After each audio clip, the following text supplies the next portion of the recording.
नमस्कार साथियों, मैं आपका वेंकी चौहान एक बार फिर स्वागत करता हूं अपने इस यूट्यूब चैनल ग्रामीण हेल्प अंकित चौहान में। उम्मीद है दोस्तों आप सभी लोग अच्छे होंगे। साथियों, अक्सर आप लोगों ने देखा होगा कि जब भी हमें पुलिस से कोई सहायता की आवश्यकता होती है तो दोस्तों हम लोग पुलिस के पास जाते हैं और इसी उम्मीद के साथ जाते हैं कि पुलिस हमारी बात सुनेगी और हमारी जो समस्या है उसका विधि के अनुसार समाधान करेगी।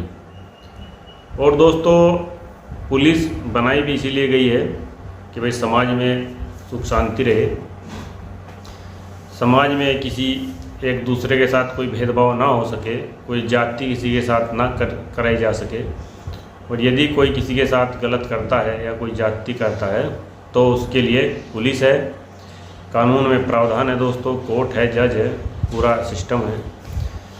लेकिन साथियों, जब यही पुलिस कोई कार्रवाई संतोषजनक नहीं करती और आप लोगों के विरुद्ध अनावश्यक रूप से ही 107/16 की कार्रवाई कर देती है।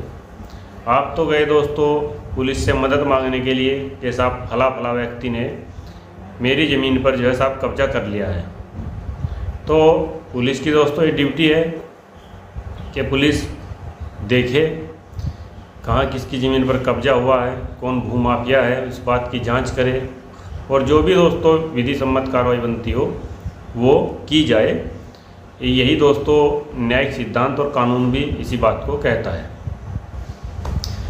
अब दोस्तों जहाँ इस तरह के केस आते हैं तो देखने में ये आया है कि लोगों की मदद तो दोस्तों नहीं की गई है, उनको जो उनकी मूल समस्या थी उसका समाधान तो नहीं किया गया है, बल्कि उनके खिलाफ उल्टा जो है 107/16 की कार्रवाई कर दी गई है।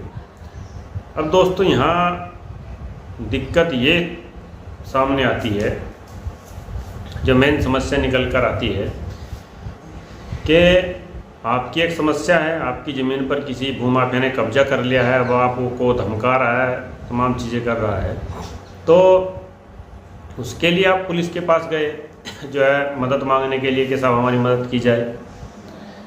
और मदद दोस्तों किसी भी रूप में हो सकती है, आपको कोई भी दिक्कत या परेशानी हो सकती है, केवल ज़मीन की नहीं, आपके घर बार की, रास्ता, मोटरसाइकिल की तमाम चीज़ें हैं। लेकिन सामने वाला व्यक्ति यदि प्रभावशाली है तो उसके दबाव में आकर यदि पुलिस इस तरह से 107/16 कार्रवाई कर रही है तो यहाँ दो स्थिति उत्पन्न ये होती है दोस्तों कि आपकी जो मूल समस्या है उसका तो साथियों समाधान हुआ नहीं है और आपके ऊपर एक जो ये बिना वजह की 107/16 का जो मुकदमा रख दिया गया, ये आपको थोड़ा परेशानी देगा। और इसलिए परेशानी देगा कि आपका इस मुकदमे से कोई लेना देना नहीं था, कोई मतलब नहीं था। आप ही दोस्तों वादी हो और पीड़ितवादी हो, और पीड़ितवादी होने के फलस्वरूप आपके विरुद्ध ही 107/16 का मुकदमा दर्ज हो गया है। तो ये दोस्तों दुर्भाग्यपूर्ण है। अब ये सिस्टम का हिस्सा है, इस देश में सिस्टम में ये कमी है, ये हो रहा है। तो अब इसमें क्या किया जा सकता है साथियों, इसमें थोड़ा यदि हम ये कहें कि ये ठीक कब होगा या फिर इसका कब तक परिणाम उचित रहेगा तो इसमें तो दोस्तों काफ़ी समय लगेगा। लेकिन दोस्तों हम विषय पर आते हैं कि मान लीजिए आपके विरुद्ध अब 107/16 की कार्रवाई पुलिस ने कर दी, तो अब आपकी जो मूल समस्या थी वो तो दोस्तों पीछे छूट गई, पीछे ही वो रल गई, वो थाने तक ही सीमित रह गई। क्योंकि आपने जाकर थाने पर प्रार्थना पत्र दिया है कि साहब फला व्यक्ति ने मेरी साइकिल चोरी कर ली है और मेरी साइकिल जो है ढूंढवाने में मेरी मदद की जाए, मेरी रिपोर्ट लिखी जाए। तो ना ही आपकी रिपोर्ट लिखी जाएगी, ना ही आपकी जो है साइकिल मिलेगी, है ना।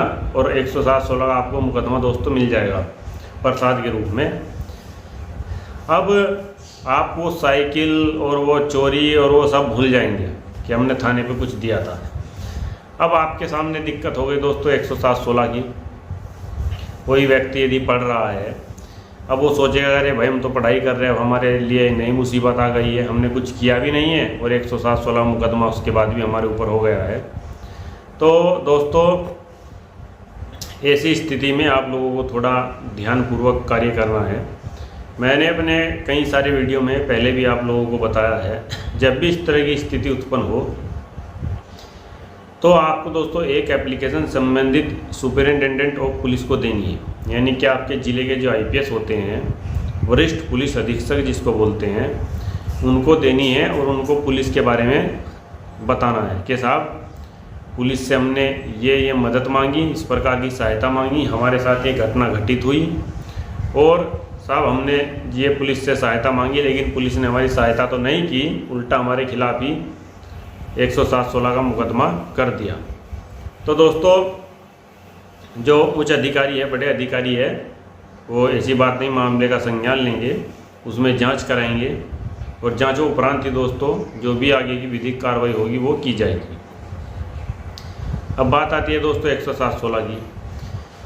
यदि आपको नोटिस मिल गया है साथियों, तो आप इसके लिए जो SDM है या फिर जहाँ पर दोस्तों कमिश्नरेट है, वहाँ पर पुलिस उपायुक्त बैठते हैं, आप उनसे मिलिए, उनको भी एक लिखित आवेदन दीजिए उस नोटिस की फ़ोटोकॉपी के साथ में और उस शिकायत की फ़ोटोकॉपी के साथ में जो आपने थाने पर दी थी कि साहब हमने ये शिकायत इस दिनांक को थाने में दी थी, हमारी ये समस्या थी, हमने इस समस्या को लेकर ये शिकायत दी, साहब इस शिकायत पर कार्रवाई तो नहीं की गई लेकिन उल्टा हमारे खिलाफ 107/16 का ये मुकदमा कर दिया और ये आपके यहाँ से नोटिस हमें मिला है।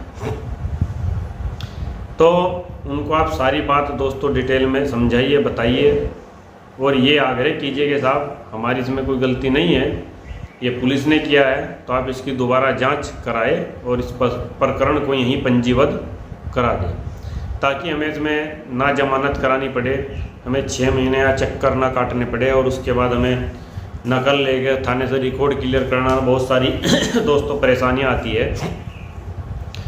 तो इस तरह के झंझट में साहब हमें ना पड़ना पड़े, क्योंकि हम तो वादी थे साहब, हम तो एक नागरिक होने के नाते पुलिस से सहायता मांगने के लिए गए हैं। अब सहायता तो साहब हमारी नहीं हुई है और हमारे खिलाफ ये इस तरह की कार्रवाई कर दी गई है।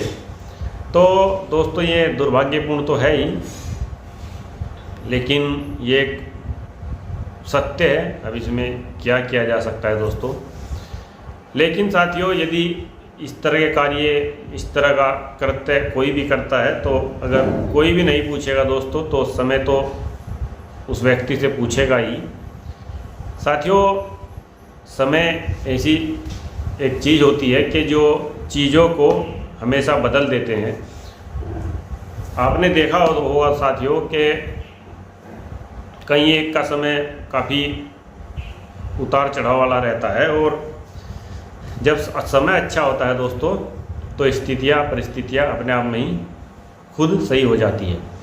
और मान लीजिए दोस्तों पुलिस में भी कुछ एक अधिकारी कर्मचारी ऐसे भी होंगे जो बहुत अच्छा कार्य कर रहे हैं, लोगों के साथ अच्छा व्यवहार कर रहे हैं, अच्छा बर्ताव कर रहे हैं, कानून के अनुसार काम कर रहे हैं। लेकिन कुछ ऐसे भी हैं दोस्तों जो अपना कर्तव्य भूलकर, अपनी ड्यूटी भूलकर लोगों के विरुद्ध 107/16 का मुकदमा कर देते हैं और उन्हीं को डरा देते हैं ताकि वो आगे से किसी कार्रवाई के लिए थाने वालों को कह ही ना सके।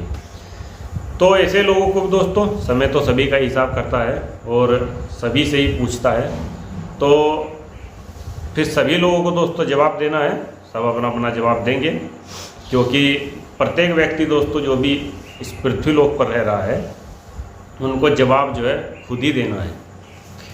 तो साथियों आज के लिए इतना ही। मैंने आपको अपने इस वीडियो में बताया है कि कैसे आपको इसके, यदि आपके साथ इस तरह का प्रकरण हो रहा है तो कैसे आपको इससे निपटना है। बाकी साथियों मेरा व्हाट्सएप नंबर है, आप मुझे वहाँ बता सकते हो, मुझे फ़ोन भी कर सकते हो।